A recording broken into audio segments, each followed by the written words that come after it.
Celeste Parker had been ordering Dominic Bellini around for 22 days. She knew the exact number because 22 days was apparently long enough for a grown man to learn where the children's history books belonged. And Dominic still kept putting them on the wrong shelf. Celeste stood between two towering rows of books inside Westbridge Public Library, one hand planted firmly against her hip, while the other pointed toward the far end of the room. The blue shelf. Dominic looked in the direction she indicated. Then he looked down at the 6 heavy books resting against his broad chest. Then back at Celeste. His expression remained perfectly calm. That expression irritated her more than an argument would have. Dominic Bellini was unusually tall for a librarian, far too broad through the shoulders, far too comfortable carrying 6 enormous hardcovers with one arm, and far too handsome for Celeste's concentration. But those were problems she had already decided to ignore, mostly. His white shirt was rolled neatly to his elbows. The top buttons remained open beneath his throat. A dark watch rested around one wrist, expensive enough that Celeste had once spent an entire afternoon wondering whether librarians had secretly received a dramatic salary increase. She had eventually decided it was probably fake. There were more important mysteries in life, like why Dominic could remember exactly how she took her coffee, yet apparently remained incapable of remembering the location of children's history. Celeste pointed again. "Over there!" Dominic glanced toward the shelf. "You told me this shelf yesterday. That was biographies. These are biographies. They're historical biographies." A faint amusement appeared in his eyes. Celeste caught it immediately. "Don't look at me like that. How am I looking at you? Like you're waiting for me to realize something." Dominic adjusted the books against his chest. "Are you?" Celeste narrowed her eyes. That was another irritating thing about him. He rarely spoke, yet whenever he did, she somehow ended up feeling as though she had walked into a conversation halfway through and Dominic possessed the missing pages. She stepped closer, took the top book from his stack, and tapped the tiny colored label attached to its spine. Blue sticker, blue shelf. We developed this system specifically so the children can return books themselves. Dominic looked at the sticker, then at her. Very sophisticated. "You're mocking me." "I wouldn't dare." Celeste stared at him. He stared back. Somewhere behind them, Margaret Ellis, the elderly head librarian who had witnessed far too many of these exchanges, made a suspicious noise that sounded remarkably like someone hiding a laugh. Celeste turned. Margaret instantly lowered her head behind the circulation desk. "Traitor." Celeste faced Dominic again. "Please put those where they belong." He inclined his head with exaggerated obedience. "Yes, ma'am." She hated when he did that, mostly because she secretly enjoyed it. Dominic turned toward the blue shelves. Celeste watched him walk away for 2 seconds longer than necessary. Then she caught herself. Absolutely ridiculous. She was 30 years old. She coordinated literacy programs. She had once convinced 27 7-year-olds to sit quietly through an entire fire safety presentation. She could certainly handle one annoyingly attractive librarian, even if he had shoulders that looked more suited to breaking down doors than carrying books through them. Celeste returned to arranging colorful reading cards across a table. Saturday's children's program was approaching quickly, and half the room still resembled the aftermath of a small educational hurricane. Paper stars covered one desk, storybooks covered another. A cardboard dragon leaned against a chair with only one eye, because Celeste had misplaced the second, somewhere between breakfast and lunch. Normal chaos. Her kind of chaos. Behind her, Dominic quietly reshelved the books. For several minutes, everything settled into the familiar rhythm Westbridge had developed since Celeste arrived.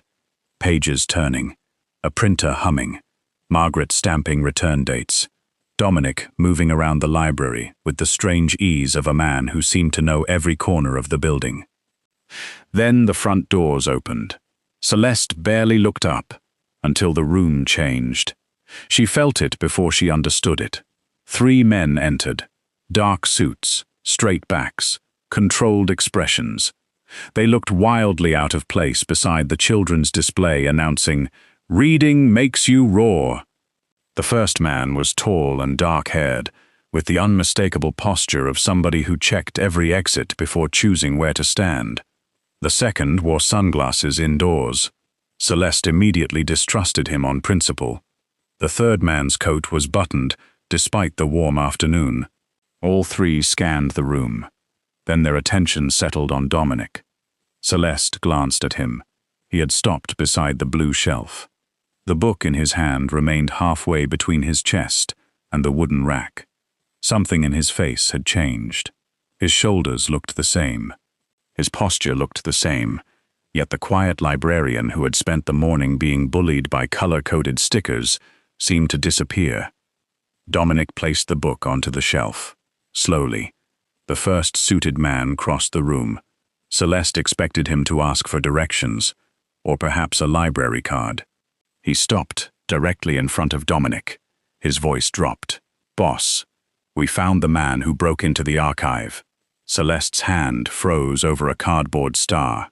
"Boss?" For several seconds, she genuinely believed she had misheard. Maybe the man had said Ross. Perhaps he was looking for somebody named Ross. That would make considerably more sense. Then the second man approached Dominic and spoke even more clearly. "Mr. Bellini, he's downstairs." Bellini. Celeste stopped breathing. Her eyes moved toward Dominic. He didn't correct the man. He didn't look confused. He simply gave one small nod. And suddenly, every strange detail Celeste had ignored over the previous 3 weeks came rushing back. The watch. The expensive car she had once seen parked behind the library. The employees who became mysteriously silent whenever Dominic entered staff meetings. The men who occasionally sat in different corners pretending to read. The way Margaret never actually assigned him work. The fact that Dominic never wore a name badge. The master key that opened every door in the building. The way contractors asked for his approval.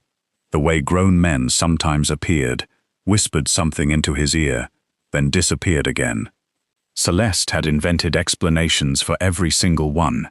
Assistant manager, wealthy hobbyist, Margaret's strange nephew, overqualified maintenance man.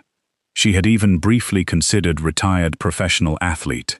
Never once had she considered Dominic Bellini. Everyone in the city knew that surname, Bellini. Restaurants changed ownership when Bellini wanted them. Construction projects appeared after Bellini meetings. Men who owed the family money suddenly discovered a deep appreciation for punctuality. The local newspapers rarely printed accusations directly. They didn't need to. Dominic Bellini's reputation traveled perfectly well without ink, and Celeste Parker had spent 22 days telling him things like, "Move that chair, hold this ladder, carry those boxes, don't touch my markers." And, approximately 6 minutes ago, blue sticker. Blue shelf. Her mouth slowly opened. Dominic turned toward her. For perhaps the first time since meeting him, he looked uncertain. Celeste stared at the books in his hands, then at the 3 men waiting respectfully behind him, then back at Dominic. Her voice came out quieter than she intended. "You're Dominic Bellini?" His gaze stayed on hers. "Yes." A terrible silence followed. Margaret became intensely fascinated by her computer. Celeste blinked. Once, twice. Then her eyes dropped toward the stack Dominic had just carried across the library. "You let me make you alphabetize romance novels." One of the suited men coughed. Dominic's mouth twitched. "You were very persuasive." Celeste stared at him. The suited man behind him looked down, suddenly interested in the floor. Something cold slid into Celeste's stomach, because another realization had arrived. Dominic hadn't merely hidden his identity. He had known her name from the beginning. He had asked about her father, her childhood, the box of old books she kept at home, and downstairs, inside a locked archive nobody was supposed to enter, Dominic's men had apparently found someone. Celeste's embarrassment disappeared. a far more dangerous question took its place. Why were you really here? Dominic's faint smile vanished. The three men behind him exchanged a glance, and for the first time, Celeste understood that pretending to be a librarian had never been the biggest secret Dominic Bellini was keeping. Because 3 weeks earlier, somebody had broken into Westbridge Public Library searching for something hidden decades ago, something connected to the Bellini family, something connected to Celeste's dead father. And somewhere between the shelves she had been reorganizing, Celeste had already picked up the first piece, without realizing that people had killed to find it. 3 weeks earlier, Celeste Parker arrived at Westbridge Public Library, carrying 2 cardboard boxes, an oversized handbag, a coffee she had forgotten to drink, and enough optimism to concern any reasonable adult. The first box survived the front steps. The second did not. Its bottom opened approximately 4 feet from the entrance. 43 children's books fell across the polished floor. Celeste stood over the disaster. She closed her eyes, counted to 3, opened them again. The books remained. Of course they did. Excellent. A pair of polished brown shoes appeared beside a copy of The Very Sleepy Bear. Celeste looked up, and kept looking. The man standing over her was tall enough to make the library doorway look slightly undersized. Dark hair, strong jaw, white shirt, black trousers, sleeves rolled to his forearms. He looked as though somebody had taken the wrong man from a luxury advertisement and accidentally dropped him into a public library. He studied the books, then Celeste. She expected a joke. He simply crouched. One by one, he began picking them up. Celeste joined him. Thank you. He handed her a picture book. You planned this.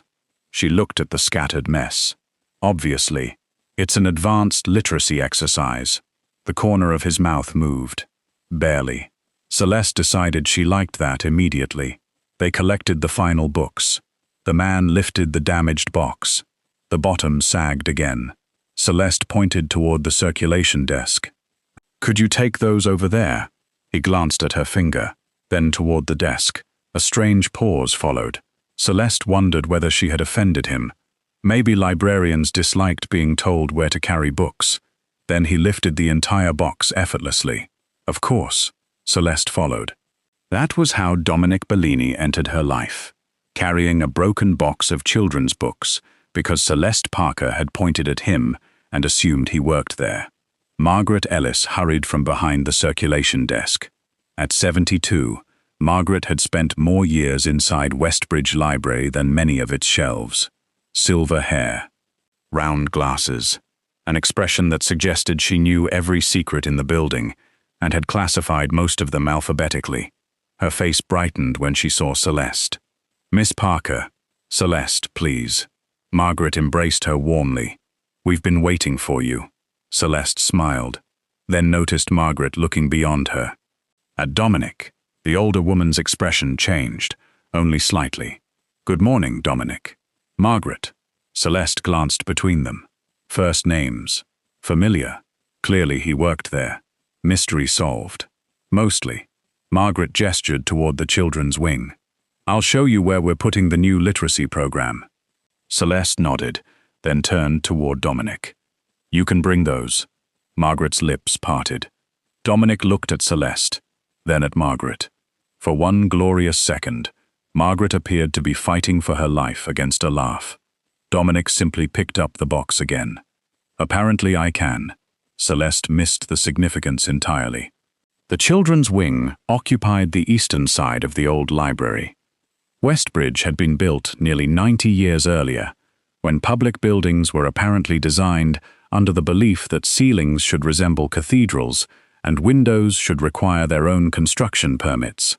Dark wood shelves stretched toward ornate plasterwork. Colored glass cast small patches of red and gold across the floor. The room was beautiful. It was also tired. Several shelves leaned. 2 windows needed repairs.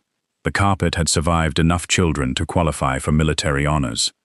A hand-painted wooden sign above the reading corner read, "Every child deserves a story." One corner had cracked, Celeste stared around. She saw possibilities immediately. Low shelves, reading cushions, weekend tutoring, parent workshops, story circles, a free borrowing shelf for children without library cards. She had spent 4 years teaching elementary school before moving into community literacy programs. Her classroom budget had always been small. Her ideas had never learned the same limitation.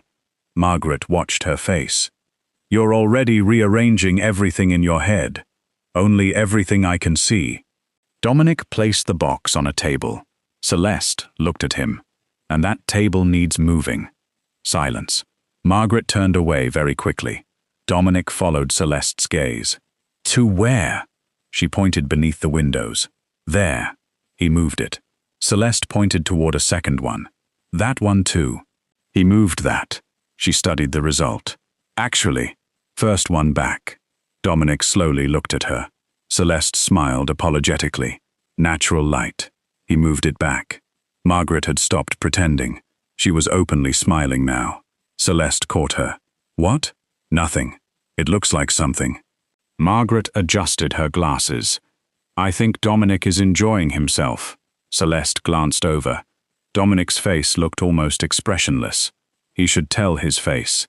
That earned the faintest smile from him. By lunchtime, Celeste had developed several opinions about the quiet employee. First, he was incredibly useful. Second, he knew how to repair almost anything. Third, he possessed absolutely no urgency. Celeste moved through life as though each day had personally challenged her to fit 30 hours of activity into 24. Dominic moved as though time worked for him. Nothing hurried him. Nothing flustered him. A shelf could collapse beside him, and Dominic would probably finish whatever sentence he was thinking before turning around. At one point, Celeste handed him a screwdriver. "The children's display is loose." Dominic examined it. "You noticed?" "I notice everything."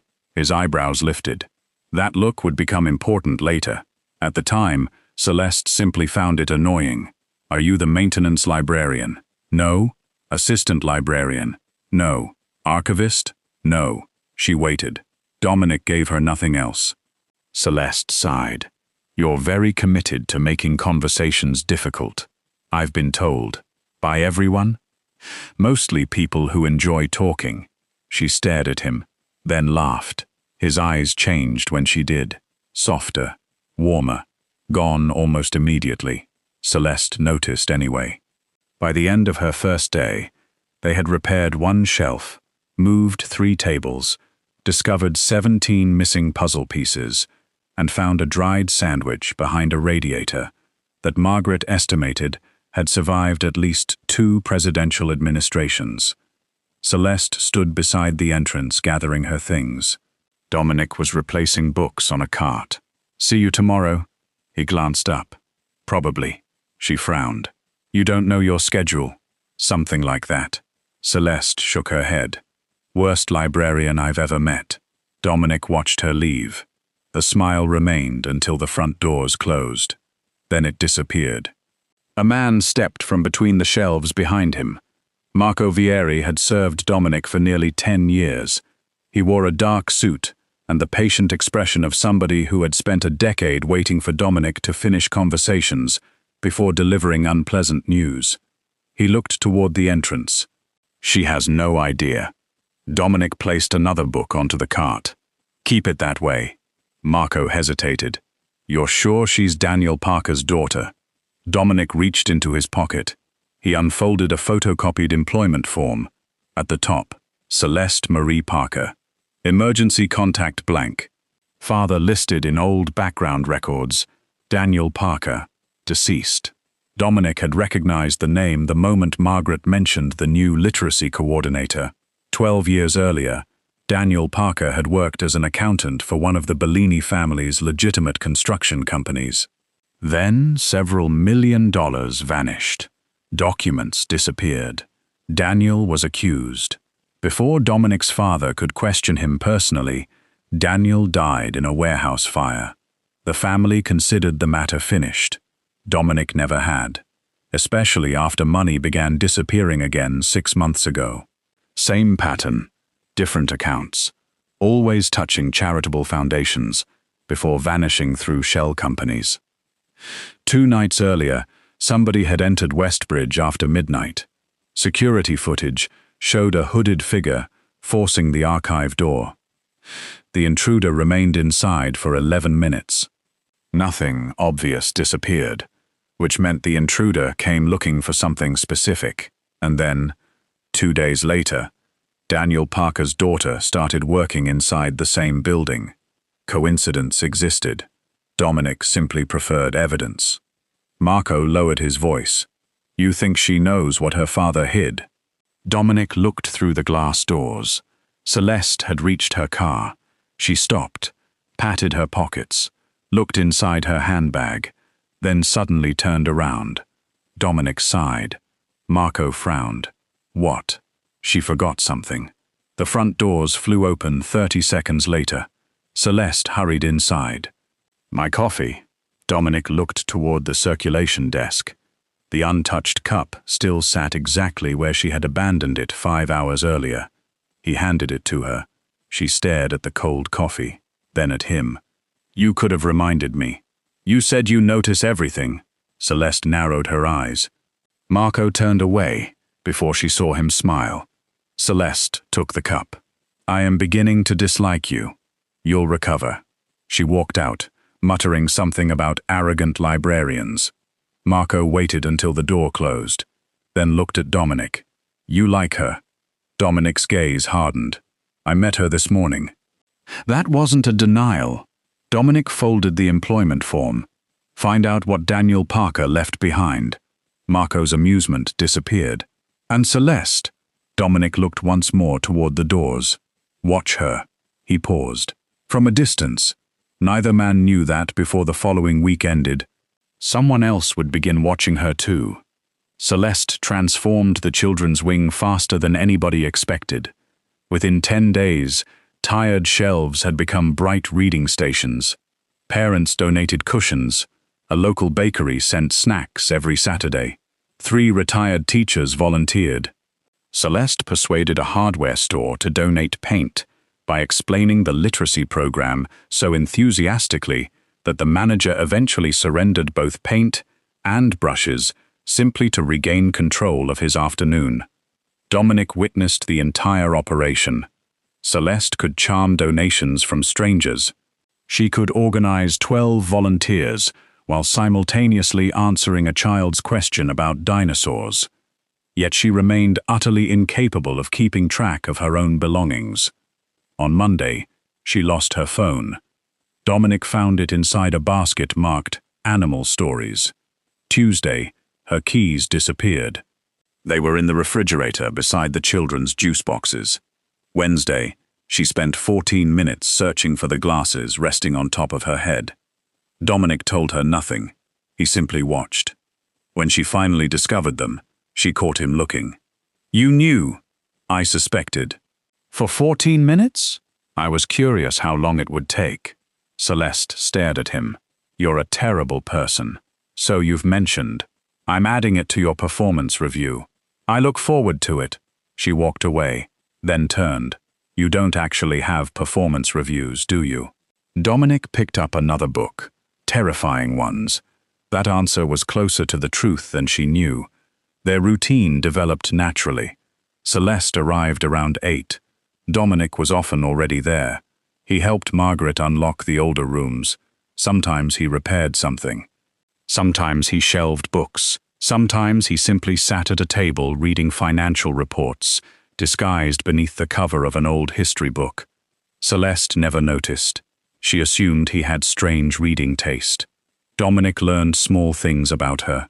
She disliked cinnamon coffee, loved old mystery novels, carried emergency chocolate in the side pocket of her handbag, read every children's book before recommending it, because she refused to hand a child something merely because adults had labeled it educational. Celeste learned things about him too. He preferred silence early in the morning. He could repair furniture better than most craftsmen. Children trusted him immediately, despite his intimidating size. And he had an extraordinary memory. One afternoon, Celeste asked where Margaret had placed a book returned 6 weeks earlier. Dominic told her the exact shelf. 3rd row, 7 books from the left. She found it there. Celeste returned slowly. You've memorized the library. No, you absolutely have. I remember useful things. She placed both hands on the desk. Yesterday you forgot where I told you to put the art supplies. I remember useful things. Celeste's mouth dropped open. Dominic walked away before she could respond. Margaret laughed so loudly from the office that she had to remove her glasses.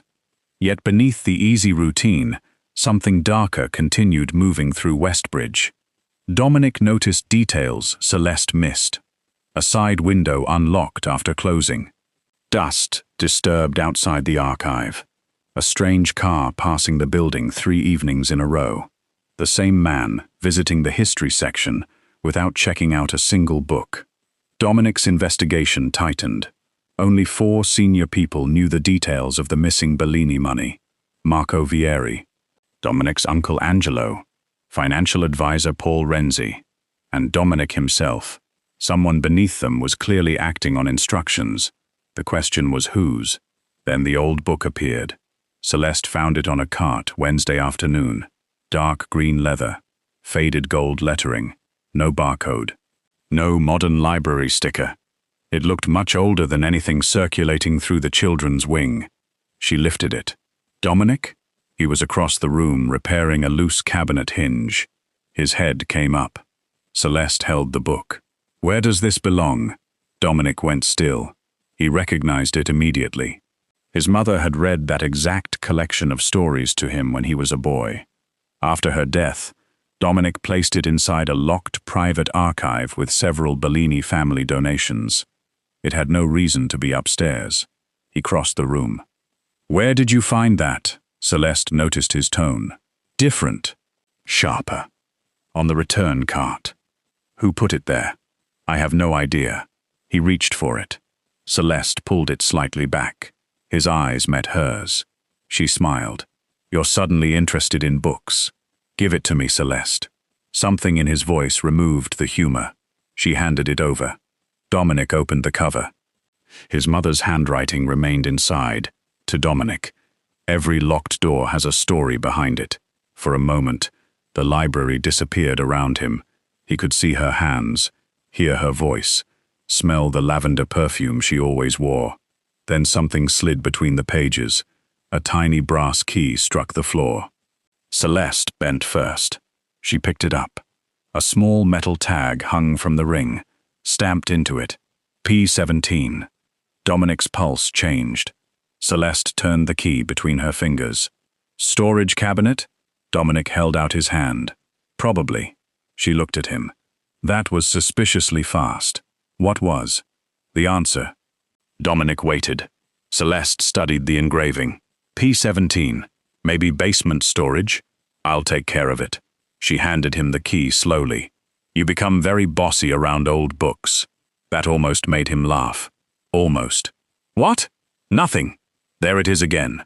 What? That look. Dominic slipped the key into his pocket. You're imagining things. Celeste pointed at him. I notice things. He remembered her first day. You've mentioned that. Celeste walked away. Dominic waited until she disappeared into the children's room. Then he called Marco. Within an hour, they had searched every known reference to P17. No archive drawer. No room number. No storage locker. Then Marco found an old Bellini accounting notation. 12 years earlier, Daniel Parker had been assigned employee code P17. Dominic stared at the key. The timing felt impossible. An old book belonging to his mother. A key marked with Daniel Parker's internal code. Suddenly appearing days after Daniel's daughter began working there. Somebody wanted Dominic to find it. Or wanted Celeste to. That evening, he watched her leave. She waved through the front window. Dominic lifted one hand. Then his expression hardened. Marco stood behind him. Could she have planted it? Dominic considered the possibility. Celeste had access, opportunity, a direct connection to Daniel. But the woman had spent 20 minutes that morning looking for a stapler she herself had placed inside her cardigan pocket.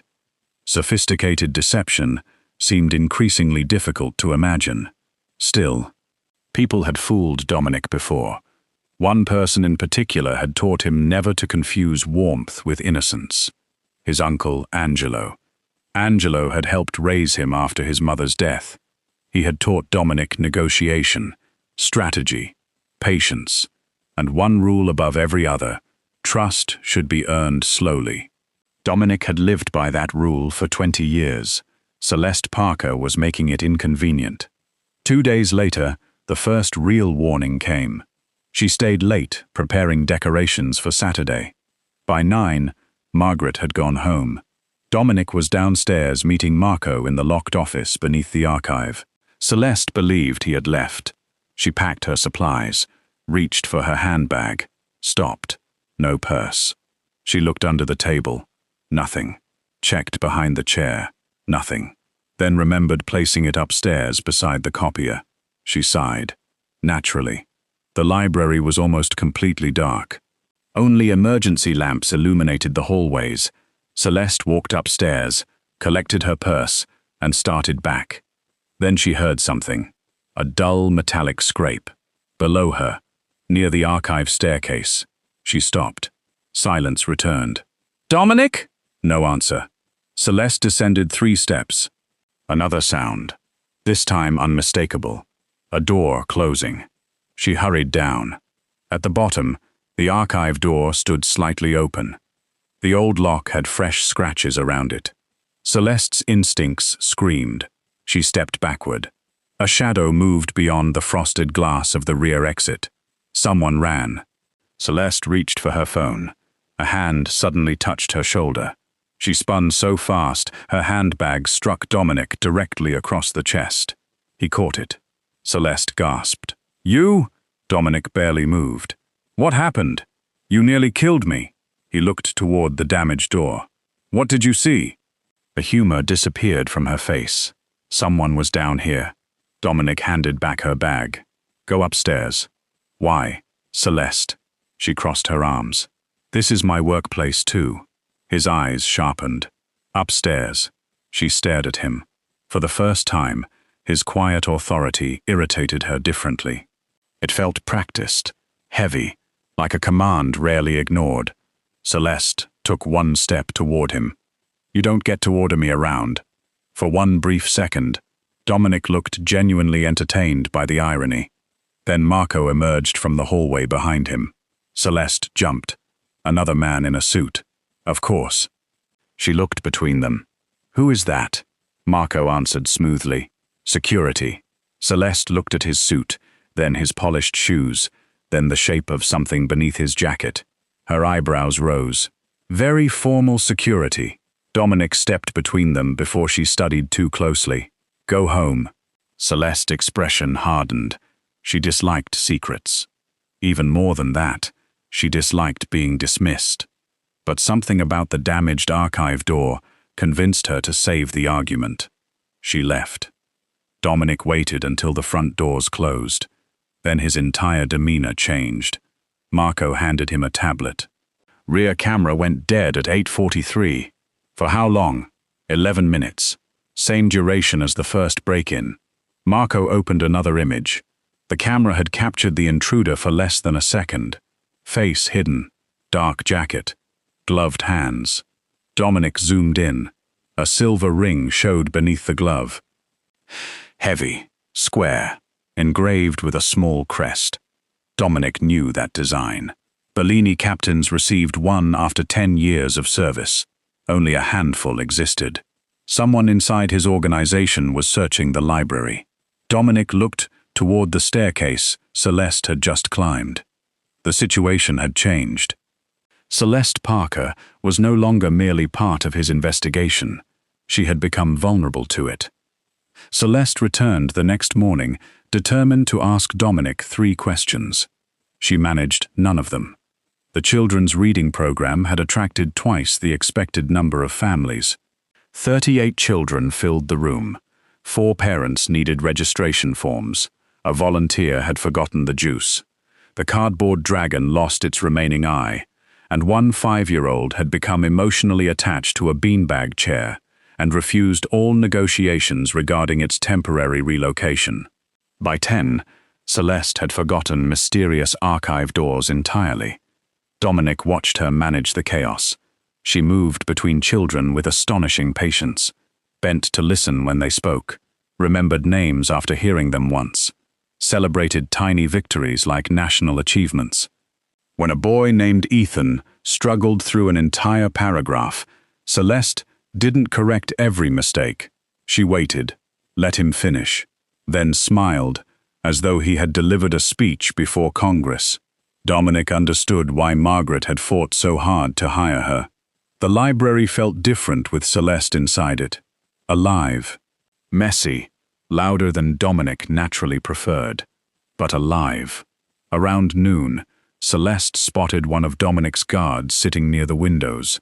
Nico Rinaldi was 6'3", built like a refrigerator, and currently holding a gardening book upside down.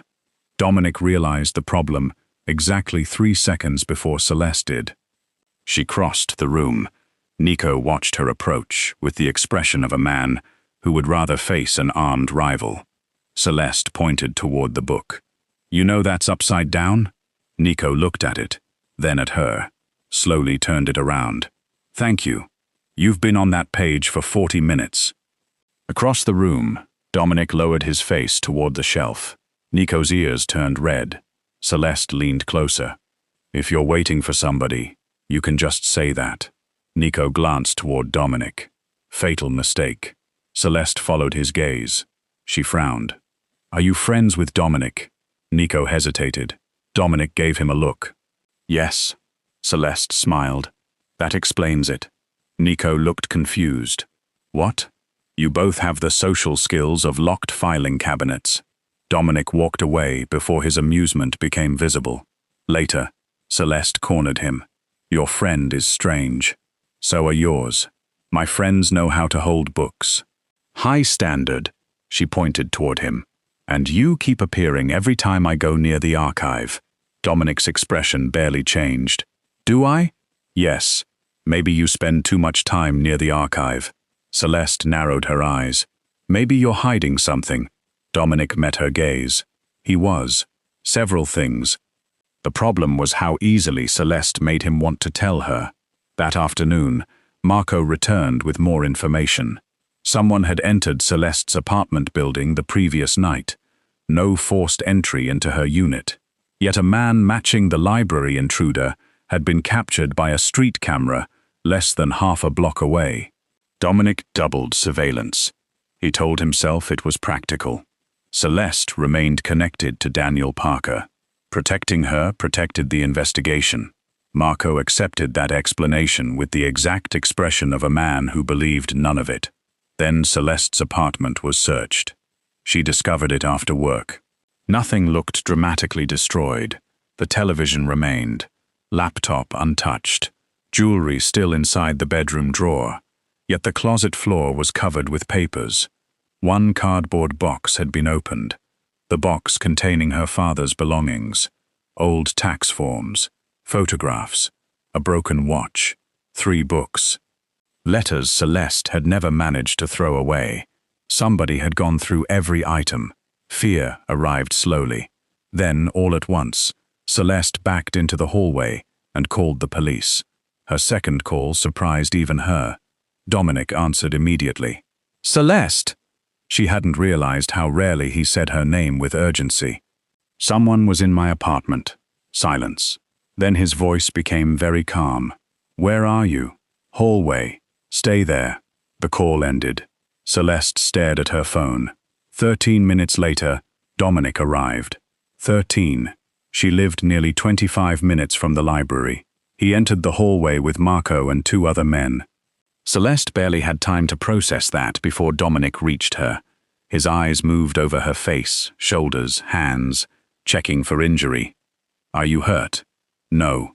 He looked toward the apartment. What did they take? That is the strange part. Nothing. Dominic's expression darkened. Show me. Celeste led him inside. When Dominic saw Daniel Parker's open box, the remaining uncertainty vanished. They were looking for whatever Daniel had hidden, and whoever sent them believed Celeste possessed it. Dominic crouched beside the papers. Celeste watched him. You recognize something? He looked up. A decision waited between them. He could tell her everything. Instead, years of caution won. Maybe. That single word damaged something. Celeste heard it, saw it. She stepped back. You know more than you're telling me. Dominic stood. Celeste, how much more? He remained silent. Wrong choice. Her fear became anger. Who are you? Before Dominic could answer, Marco's phone rang. He stepped away, listened. Then his eyes shifted toward Dominic. We got him. Dominic's attention sharpened. Where? Westbridge. Celeste looked between them. Got who?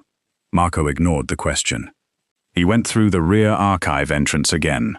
Matteo has him downstairs. Dominic swore quietly. Celeste stared. Downstairs at the library. Dominic reached for his jacket. Stay here. She laughed once. Sharp. Disbelieving. You keep saying that as though I'm one of your books. Celeste. I am coming. No. She grabbed her handbag. Watch me. Dominic looked at Marco. Marco looked away. This seemed safer.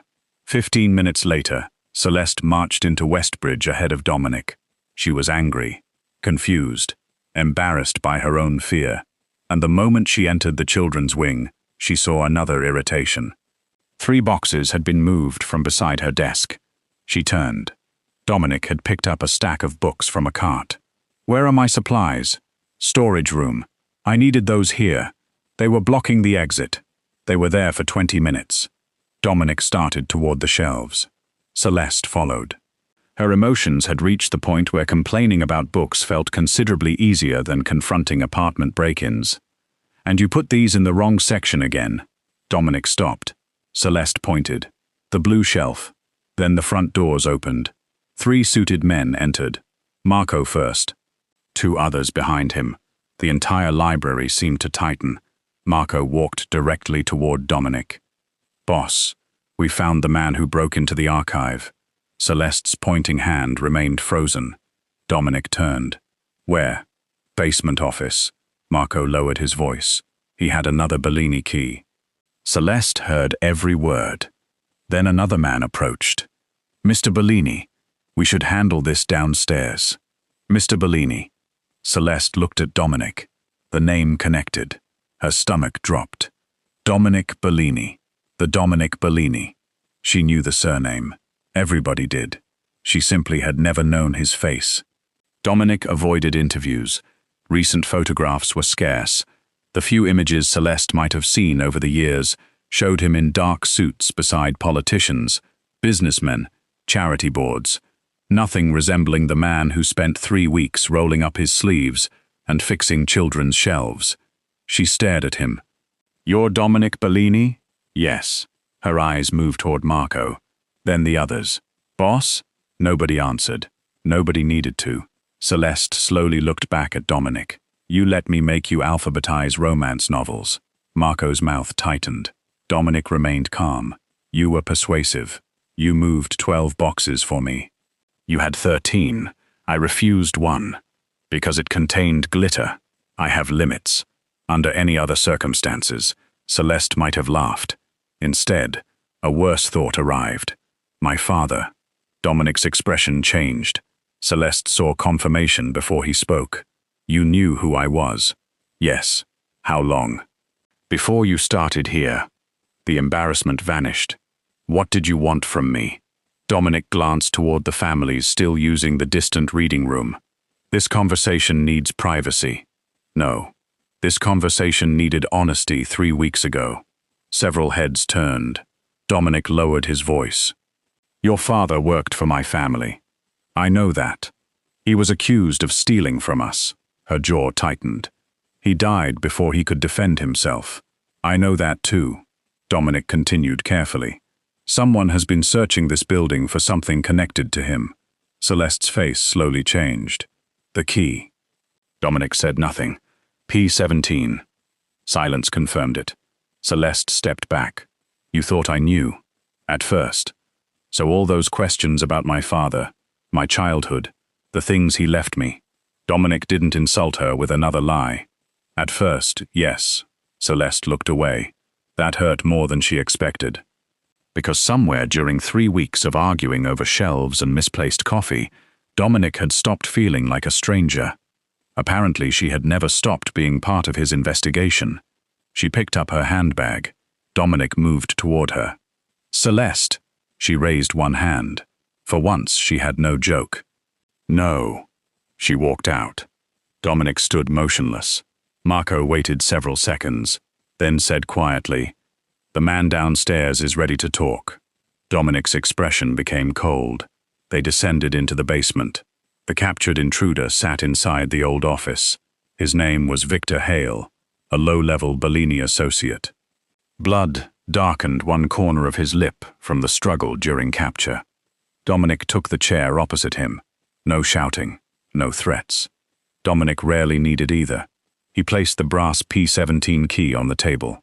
Victor's face changed. There. Recognition. Who sent you? Victor looked down. Dominic waited.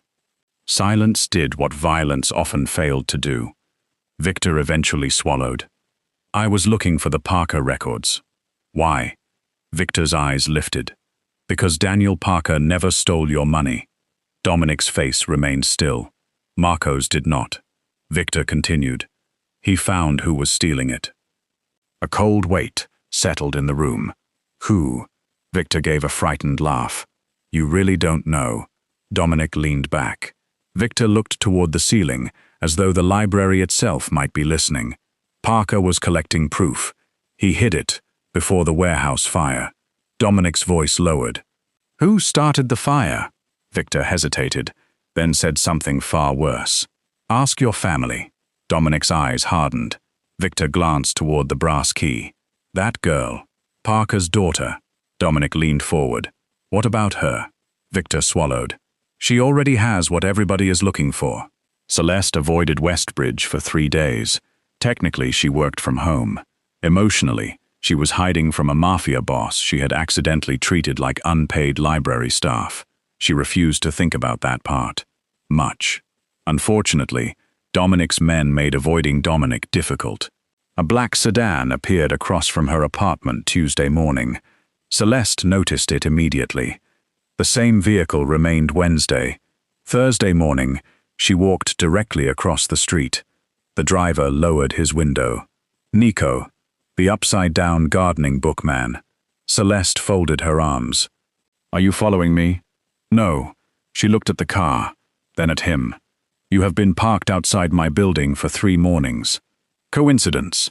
There is a bakery 2 blocks away. You've bought coffee there 6 times. Nico blinked. Celeste leaned closer. You're terrible at surveillance. He looked offended. I've been doing this 15 years. Then this is devastating. His phone rang. Nico answered, listened, then held it toward Celeste. Boss. She stared at the phone. No. Nico waited. Celeste sighed and took it. Stop having your men follow me. Dominic's voice came through calmly. They aren't following you. Nico just said that. Nico has been instructed to protect you. From what? We're still determining that. Celeste glanced through the windshield. A second Bellini man sat in the passenger seat, pretending to study a newspaper. The paper was upside down. She closed her eyes. Dominic.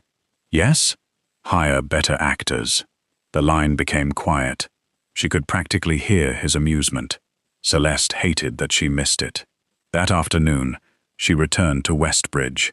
Margaret hugged her before she fully crossed the entrance. I was beginning to think you abandoned me. Never you. Margaret glanced toward the 2nd floor. Celeste followed her gaze. Dominic stood near an old window speaking with Marco. Dark suit this time. No rolled sleeves. No stack of books. Now that Celeste knew what she was looking at, the transformation seemed absurd. He had always carried authority. She simply labeled it quietness. Dominic noticed her. His conversation stopped. Celeste walked toward the archive without greeting him. He followed. Of course he did. Inside a private reading room, Celeste placed her father's cardboard box onto a table. Dominic looked at it. "You brought everything." Everything they searched. She opened the lid. My father kept ordinary things. Receipts, old photographs, birthday cards, a watch that hasn't worked since I was 14. She began removing items. "I've looked through this box dozens of times. Nothing resembles secret Mafia evidence." Dominic remained standing. Daniel was an accountant. If he hid something, he may have disguised it as something ordinary. Celeste pulled out 3 books. One was a worn children's adventure story. She paused. "This was mine." Dominic looked at the faded cover. "My father used to read it to me." She opened it. Several pages contained tiny pencil markings near the margins. Dominic leaned closer. Numbers. 8.3.4, 974.1, 398.2. Library classification numbers. Celeste's pulse quickened. "These aren't page references." Dominic understood immediately. "Call numbers." They looked at each other. Within 20 minutes, they were moving through Westbridge. First number, 3rd floor literature, a specific novel. Inside, one word had been underlined in pencil. The second number, American history. Another word, truth 3rd, folklore. As the trail continued, Celeste wrote each word on a sheet of paper. By the final book, the message read, "The truth was never in the money. Look where she taught him to read." Celeste read it twice. Dominic had gone pale. "My mother." Celeste looked up. Dominic stared toward the basement staircase. "When I was little, she taught me to read here." "In the children's room?" He shook his head. "The original one." Westbridge had undergone renovations 20 years earlier. Before that, a small basement room beneath the east wing served as the children's reading room. After flooding damaged the floor, the doorway had been sealed during reconstruction. Margaret still had the old plans. They found the entrance behind a wooden storage panel. The P17 key opened a rusted lock hidden beneath the frame. Celeste looked at Dominic. "You realize this is the part where sensible people call somebody." "I brought somebody." Marco stood behind them. Celeste sighed. "Of course." They entered. Dust covered everything. Tiny wooden chairs, painted alphabet blocks, old shelves, a faded mural of a moon over a sleeping town.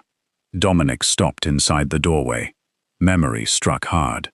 He had been 7 the last time he sat there with his mother.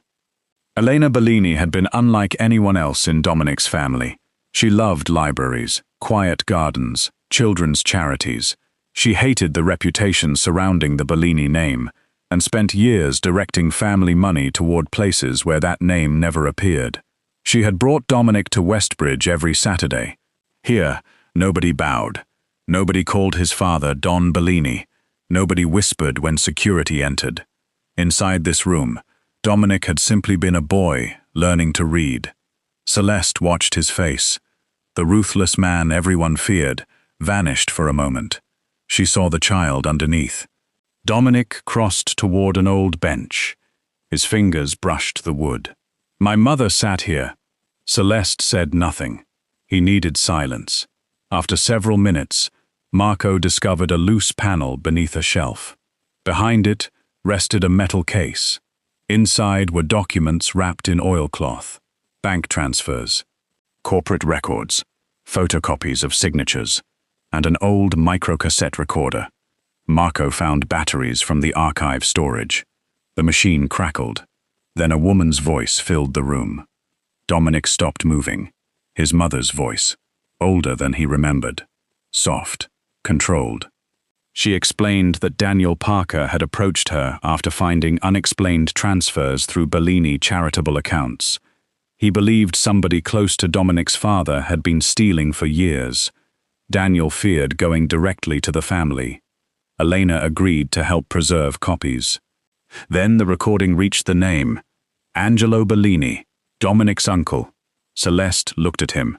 Dominic didn't react, at least outwardly. Angelo had been there after Elena died, at Dominic's graduation, at his father's funeral, at every major transition. He had taught Dominic how to recognize betrayal, how to negotiate, how to survive. The recording continued. Daniel suspected Angelo controlled the shell companies. Elena lacked complete proof. They needed signed transfer documents. The recording ended abruptly. Celeste looked through the papers. Several pages clearly belonged to a larger set. The most important signatures were missing. Dominic's voice came quietly. This proves suspicion. It doesn't prove the final transfers. Marco looked grim. Angelo will deny everything. Celeste touched one document. My father knew. Dominic looked at her. He tried to expose it. For 12 years, Daniel Parker's name had carried the stain of theft. Celeste remembered neighbors whispering after his death. Her mother refusing to discuss Bellini business. Teachers suddenly speaking too gently whenever Celeste entered a room. She had grown up believing her father made a terrible mistake. Now, he had died trying to stop one. Her eyes burned. Dominic stepped closer. I'll clear his name. Celeste looked at him. How? Whatever it takes. Before she could answer, every light went out. Darkness swallowed the room. Marco immediately reached inside his coat. Dominic moved Celeste behind him. Footsteps sounded beyond the sealed doorway, slow, unhurried. Someone knew they were there. A beam of light appeared in the corridor. Then a familiar voice entered the darkness. Dominic. Dominic's body went rigid. Celeste recognized the voice from a charity reception days earlier. Angelo Bellini. Older, elegant, always smiling. The man Dominic had introduced casually as his uncle. Angelo stepped into the doorway. His flashlight illuminated half his face. You should have left the past buried. Angelo Bellini entered the old reading room, like a man arriving late to dinner. No panic. No anger. He looked at the documents, then at Dominic. A tired disappointment crossed his face. For Celeste, that was worse than rage. Angelo appeared, almost paternal. Your mother always did enjoy hiding things in books. Dominic's voice remained level. You knew. Angelo smiled faintly. I suspected. Marco stood near the doorway. Angelo glanced at him. You too, Marco. After all these years. Marco didn't move. My loyalty is to Dominic. Angelo's smile faded. That sentence becomes very fashionable when power changes hands. Dominic stepped forward. You framed Daniel Parker. Angelo looked toward Celeste. For the first time, he addressed her directly. Your father made a series of unfortunate decisions. Celeste's hands tightened. He discovered you were stealing. Stealing? Angelo repeated the word almost fondly, as though Bellini money has ever belonged neatly to one person. He looked at Dominic. Your father was sentimental about charities. Your mother even more so. Money sat untouched while rivals expanded. Dominic's eyes hardened. So you took it. I used it. You hid it. I built influence. You killed Parker. Angelo stopped smiling. The silence told them enough. Celeste felt the room shrink around her. For 12 years, she had imagined her father's final hours as an accident. Smoke, fire, bad luck. Now a man stood 6 feet away discussing his death, as though reviewing an inconvenient accounting problem. Dominic moved closer. Angelo raised one hand. You should hear everything before choosing emotion. Dominic paused. Angelo knew him, knew exactly which words might slow him. He wasn't innocent. Celeste looked sharply at him. Angelo continued. Parker copied private records, sold information. Prove it, Celeste said. Angelo turned toward her. He never told you what he really did he? Celeste refused to react. Angelo reached into his coat. Marco moved instantly. Angelo stopped, slowly removed a folded photograph instead. He placed it on the table. Daniel Parker stood outside a restaurant, with a man Dominic recognized as a former rival accountant. The date stamp was weeks before the warehouse fire. Angelo looked at Dominic. He was playing both sides. Celeste studied the photograph.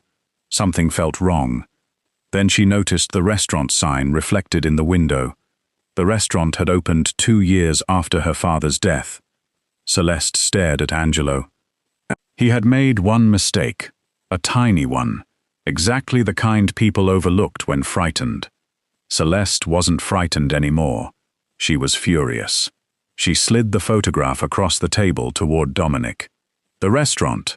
Dominic glanced down, immediately understood. Angelo's expression changed. Barely. Enough. Celeste almost smiled. For a criminal mastermind, your editing department needs work. Marco coughed into his fist. Angelo's eyes cooled.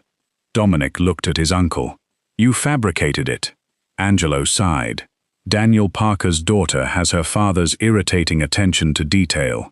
Celeste held his gaze. Thank you. That wasn't praise. I'll take it anyway. Dominic almost smiled. Angelo noticed. Something ugly entered his face. He had lost control of the conversation. That mattered. He turned back to Dominic. You're choosing her word over mine? Dominic looked at Celeste. Weeks flashed through his mind. Celeste, arguing about shelves, forgetting coffee, spending her own money on children's supplies, refusing offers from wealthy donors when the conditions seemed unfair, standing between a frightened child and an impatient parent, laughing at Dominic before knowing his name. She had never asked him for anything. No money, no influence, no protection. When she learned his identity, her first reaction had been humiliation, because she cared about honesty. Dominic looked at Angelo. Yes, a single word. Final. Angelo's jaw tightened. Then he smiled again. Very well. He looked toward the documents. You still have a problem. Dominic knew. Missing pages. Angelo continued. Your mother never possessed the originals. Parker kept them. Celeste's pulse jumped. Where? Angelo looked at her. If I knew, we wouldn't be standing here. That part appeared true. For years, Angelo had searched. The library break-ins, Celeste's apartment, the old book moved from the archive, all connected. Angelo had been following the same trail. Dominic stepped closer. You're finished. Angelo shook his head. Without signed records, you have an old woman's accusation, and copies anybody can dispute. Then he looked toward the library above them. And tomorrow, hundreds of people will walk through this building for the reopening. Celeste's stomach tightened. The children's program celebration. Families. Teachers. Donors. Angelo smiled. Crowded places create accidents. Dominic's entire posture changed. The threat crossed a line Angelo should have understood. If you touch one person in this library, you still think this is about hurting children. Angelo sounded almost offended. I only need the archive destroyed. Fire. Again. Celeste understood. Exactly as Daniel's warehouse had burned. Dominic told Marco to evacuate the building and cancel the reopening. Celeste turned immediately. No. Both men looked at her. She continued. If we cancel, Angelo knows we're scared, and he disappears. Dominic's voice was firm. We are discussing families. I know. Then there is no discussion. Celeste walked closer. You spent weeks pretending to be a librarian, so whoever was doing this wouldn't know you were investigating. Dominic stared at her. So continue. Angelo had already left through the corridor under escort, but they knew his freedom would be brief. He had allies. Legal insulation. People who would move evidence the moment Dominic acted openly. Celeste pointed toward the documents. He needs the originals. We need the originals. Let him believe we found them. Marco understood first. Bait. Celeste nodded. Announce that tomorrow's reopening includes a historical display. Say newly recovered Parker records will be shown publicly. Dominic considered the risks. Celeste continued.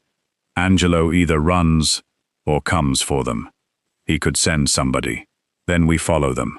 Dominic looked at her for a long moment. You've become disturbingly comfortable with this. Celeste crossed her arms. I spent 8 years managing classrooms. Organized crime seems louder, but the personalities are familiar.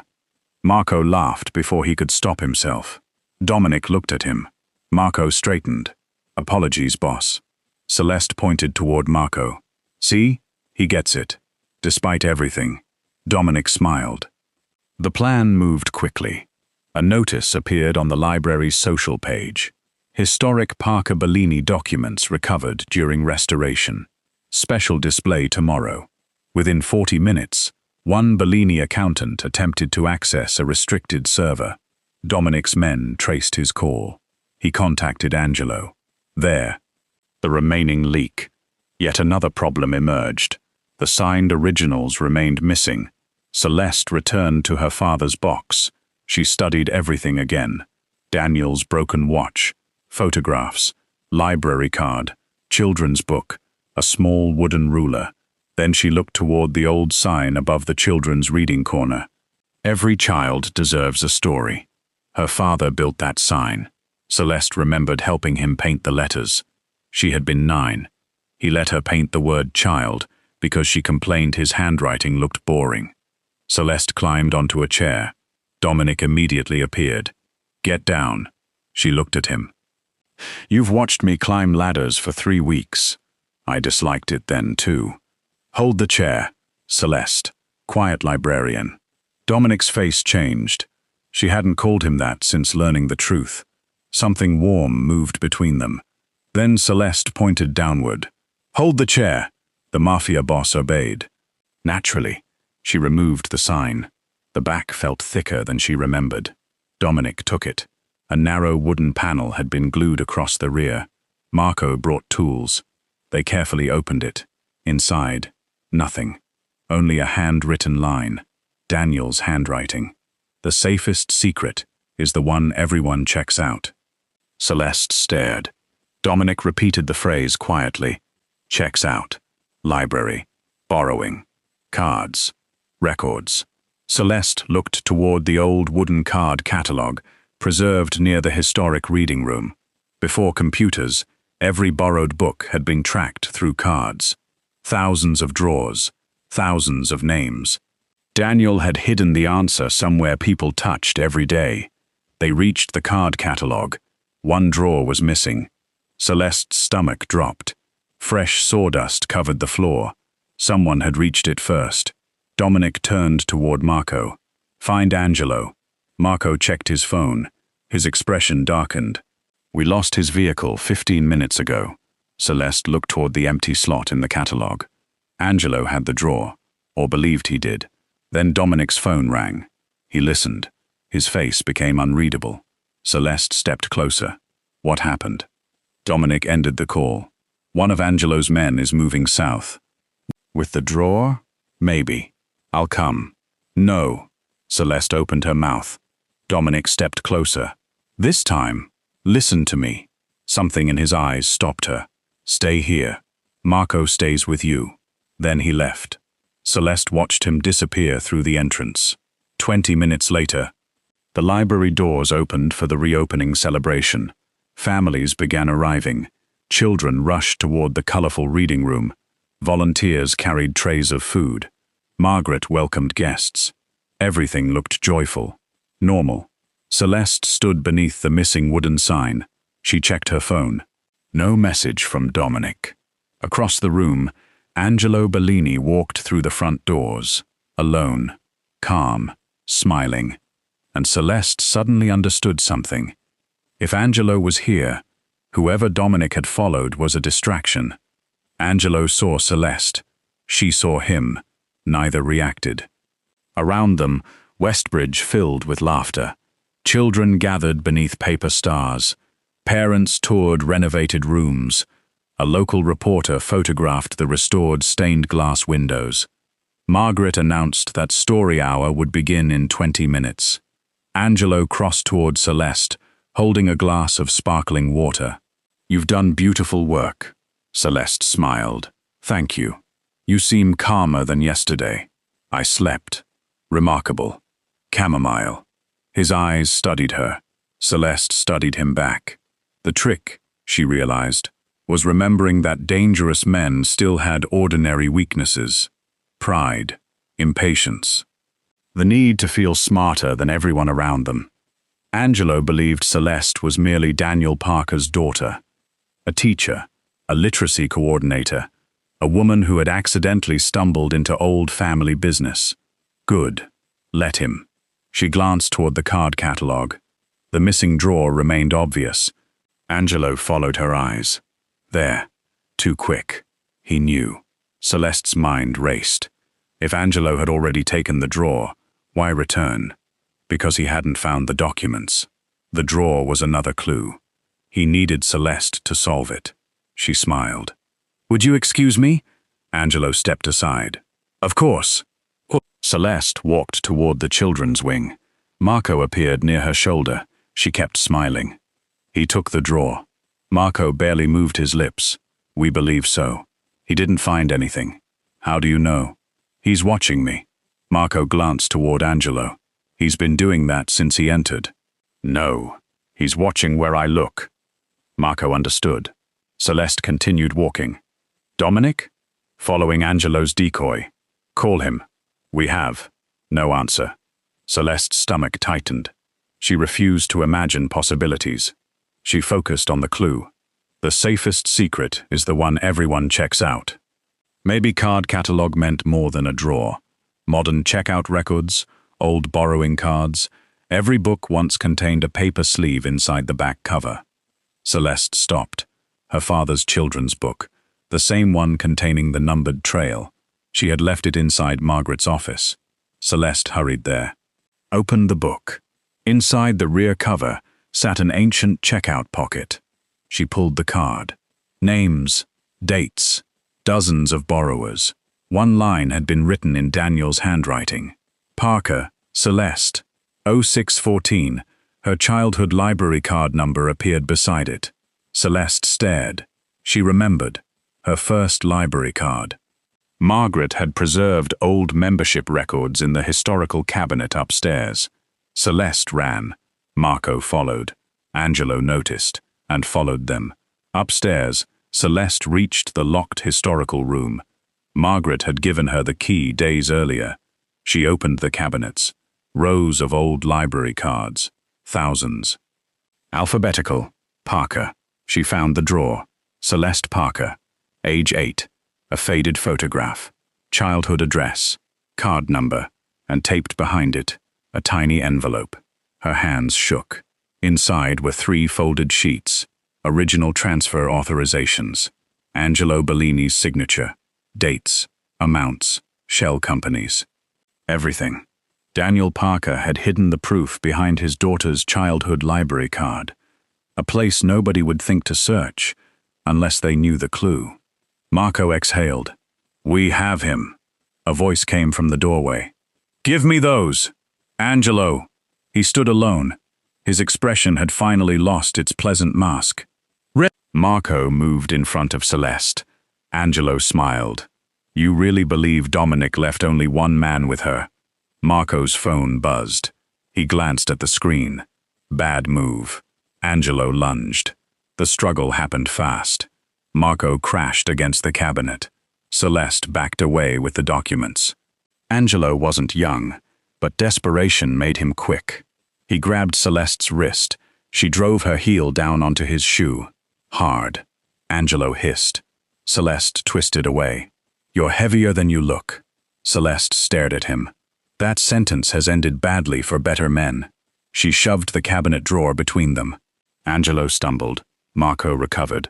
Before Angelo could move again, footsteps filled the corridor. Several Bellini men appeared. Angelo smiled bitterly. "My men?" A voice answered from behind them. "Mine." Dominic entered. His white shirt was streaked with dust, one sleeve torn near the shoulder. His expression looked terrifyingly calm. Celeste's chest loosened for the first time in 20 minutes. Dominic's eyes found her first, checked her, then shifted toward Angelo. "What happened to the decoy?" Marco asked. Dominic walked closer. He talked. Angelo's face changed. Dominic held up a phone. The financial server, account records, payment instructions, names. The man Dominic followed hadn't carried the original documents. He carried something equally useful, a backup drive containing years of transactions. Angelo had planned to move the accounts and disappear after destroying the library evidence. Instead, his own lieutenant traded everything for protection. Dominic looked toward Celeste's hands.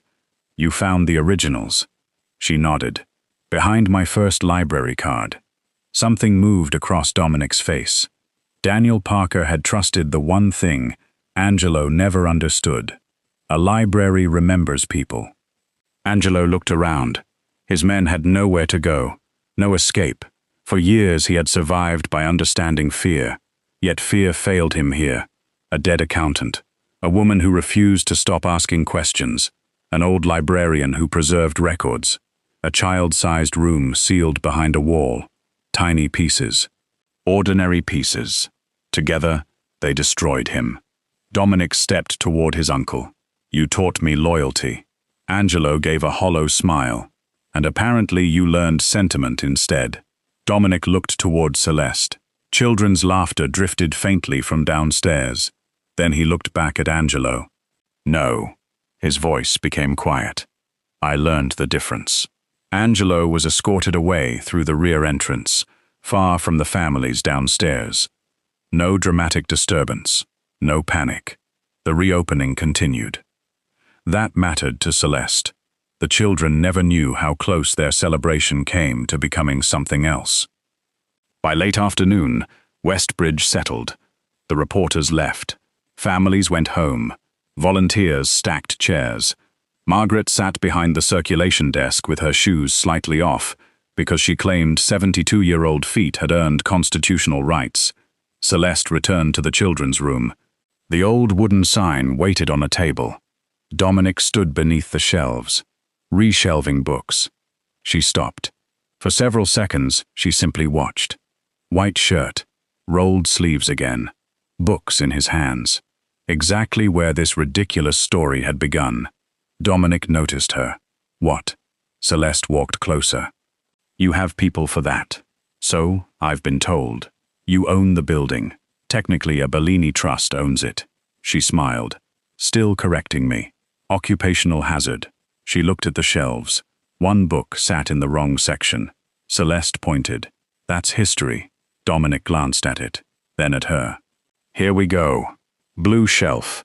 I know. You clearly don't." Dominic picked up the book. Celeste smiled. For several weeks, everything between them had been built around secrets. Now the secrets were gone.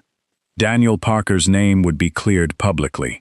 The stolen charity money would be returned. Angelo's financial network had collapsed before sunset. Dominic had already instructed attorneys to establish an independent fund supporting Westbridge's children's programs. Celeste had argued about the size. Dominic increased it purely to irritate her. She threatened to reject it. He informed her the paperwork had already been signed. She called him impossible. He considered that accurate. Dominic placed the book onto the proper shelf. Celeste nodded approvingly. "Progress. I've had an excellent supervisor." Finally admitting it, Dominic turned toward her. The humor softened. "I owe you an apology." Celeste waited. "For investigating you without telling you. That is a very polished way to describe spying. I've been accused of worse, I'm sure." Dominic's gaze held hers. "I was wrong." Celeste hadn't expected the words so simply. No excuse, no attempt to soften them. She looked toward the children's room. "You thought my father betrayed your family. I did.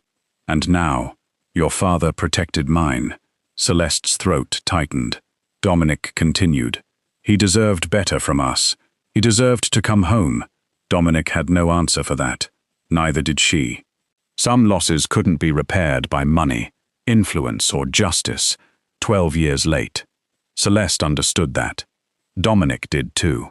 She took a slow breath. Then, make sure people know what he actually did. They will. Silence settled comfortably. Margaret passed the doorway carrying 2 mugs. She looked at them. Looked at the distance between them, then deliberately walked away again. Celeste noticed. That woman has absolutely no shame. Dominic nodded. She terrified my father. I like her more every day. Dominic reached into his pocket. He removed a key. Small. Brass. Newly cut. Celeste looked at it. What is that? The children's wing. She stared. Dominic placed it in her palm. The literacy program is yours. I already run it. Now permanently. I'll say. Celeste's fingers curled around the key. He continued. Independent budget. Independent board oversight. Nobody from my organization controls the funds. She looked up. You arranged all of that today? I had a productive afternoon. You were chasing criminals. I multitask. Celeste laughed. There he was. The quiet librarian. Except she understood him now. Or at least more than before. The calm wasn't emptiness. It was control. The silence wasn't distance. Often, Dominic simply preferred watching people reveal themselves before deciding what he would give them in return. Celeste slipped the key into her pocket. I have conditions. Dominic almost smiled. Of course you do. No Bellini meetings inside the children's room. Reasonable. No terrifying men pretending to read upside-down gardening books. Nico has improved. Barely. No mysterious locked cases. Dominic nodded. And no lying to me. His amusement disappeared. Agreed. Celeste studied him. One more. I expected several. She pointed toward the book cart. Finish shelving. Dominic looked at the cart, then slowly back at her. You realize I'm technically your landlord. You're blocking aisle 3. Celeste. Quiet librarian. His eyes narrowed. She smiled. And for the first time since she had met him, Dominic Bellini laughed. A real laugh. Low. Warm. Completely unguarded. Celeste felt absurdly proud of herself. Then Dominic stepped closer.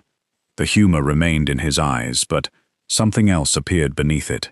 Something neither of them could pretend belonged to the library. You've spent weeks giving me orders. Celeste lifted her chin. Somebody had to improve standards. My employees would be fascinated by your management style. Your employees are afraid of you. They're sensible. I'll try to recover. Dominic's gaze dropped briefly toward her mouth, then returned to her eyes. Celeste's heart stumbled. Neither moved for a moment. The library around them felt suddenly enormous and impossibly quiet. Dominic reached for her hand, slowly enough to give her every chance to pull away. She didn't. His fingers closed around hers. Warm, steady. Celeste looked down, then up. You're still finishing that cart. Dominic closed his eyes. Just briefly.